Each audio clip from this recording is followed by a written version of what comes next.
We did it. We turned Black Mirror into our reality. And believe it or not, the writers of our reality found even more insane ways to use digital ID to control our lives. Citizens arrested for risky tweets. Women in Iran fined for showing their hair in public. Savings accounts capped to prevent hoarding money. Brits needing government approval just to get a job. And they're doing it all without a single vote. And that is why today I am announcing this government will make a new free of charge digital ID mandatory for the right to work. So what exactly are we signing up for? A digital ID doesn't exactly mean having a picture of your license on your phone. It's actually a living profile of your face, your fingerprint, your iris, your work life, everything stored in a government server. But what happens when this profile becomes just your password for simple services like banking or your job? You can reset a password, you can't reset your face, or maybe you can. A digital ID is like the prison cage that gets set. So to lock up a prisoner, you need a cage, but you also need a key, so you can't get out. The key is the CBDC, the cage walls is the digital ID. So once they know everything that you spend and you have a CBDC, there is essentially no escape. For the rest of us, once your ID lives in a digital wallet, every scan leaves a trail. In China, your ID contains your social credit score. Buy a banned book, travel denied.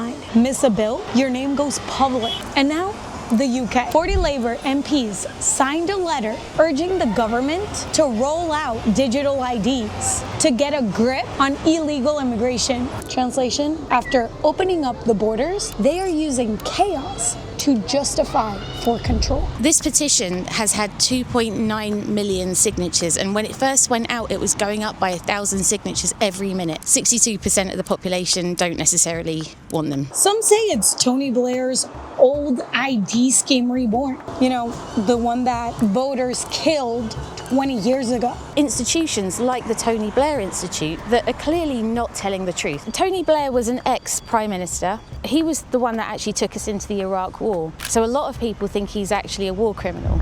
This blueprint was written years ago. It's all part of Agenda 2030. You know, the United Nations plan adopted in 2015 by 193 different countries, all which agreed on 17 distinct or dystopian goals. One of them specifically says that by the year 2030, one must provide legal identity for all.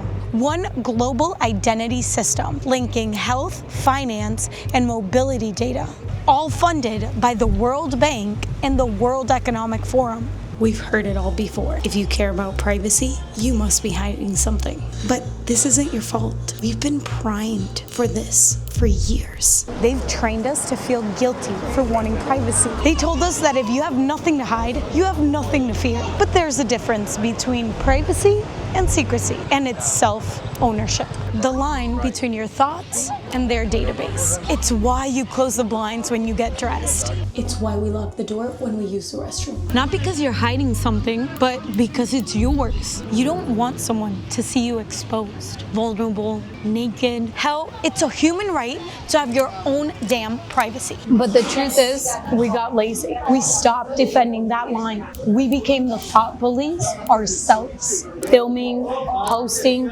reporting, canceling people. Remember the Brazilian woman on the plane? She didn't give up her window seat to a crying child. A stranger filmed her, posted it, and we made her the villain. She ended up getting fired from her job. Sadly, we don't need Big Brother anymore because we are him.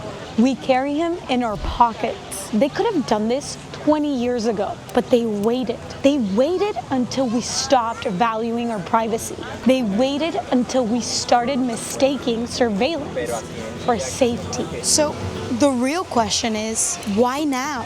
Why build the cage after we stop noticing the bars? Because the tech to control you is finally invisible. We used to imagine totalitarianism as boots on the ground, but in 2025, it looks like apps, cameras, and payment rails. Control doesn't need soldiers when it has your login. Let's take a look at where the future has arrived early. In Iran, the street cameras are finding women for showing their hair. The system flags your face, sends you a text, and then they deduct your money.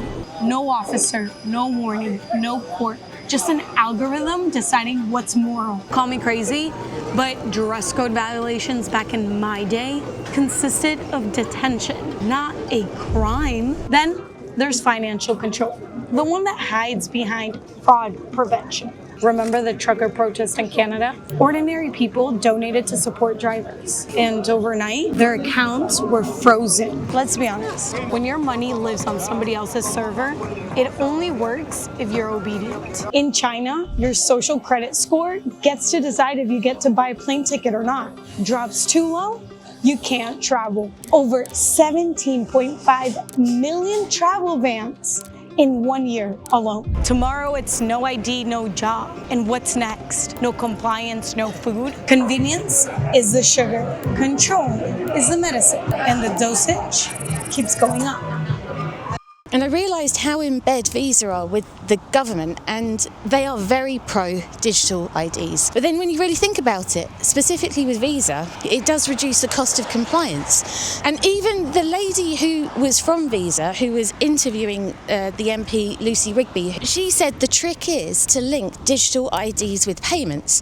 So that showed me very clearly that not only are Visa advising the government on these things, but they also want to link payments with IDs, and they've said it out loud. Follow the incentives. Look at what the founder of Oracle just said. Police will be on their best behavior because we're constantly watching and recording everything that's going on. Citizens will be on their best behavior. Yeah, I bet they will. Nothing says good behavior like a bunch of billionaires watching your every move. Congrats, Larry. You killed childhood. What are you doing here? I'm really sorry. I was going to ding dong ditch you guys.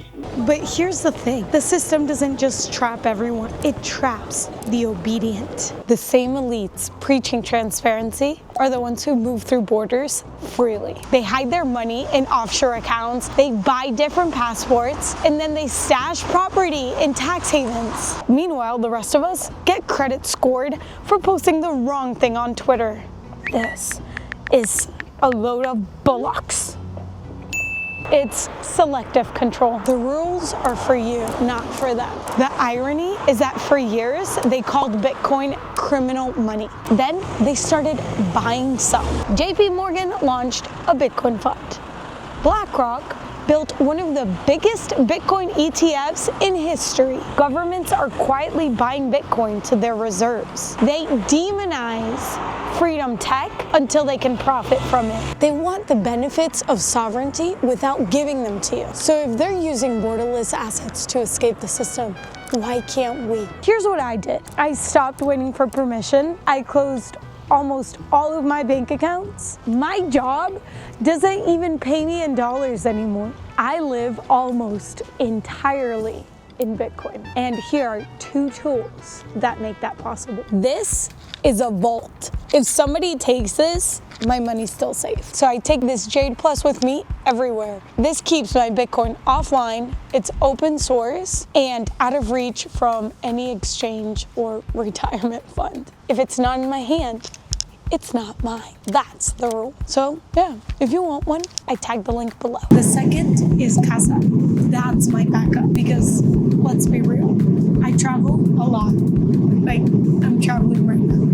If anything happens to me, I need to make sure my Bitcoin doesn't die with me. Casa built a multi-sig inheritance setup that allows my family to access the funds. No banks, no middlemen, no permission. They even made a free guide that helps you test your setup. Because look, if ID merges with money, then money becomes permission. And once your spending depends on your compliance, you don't own your life, you rent it.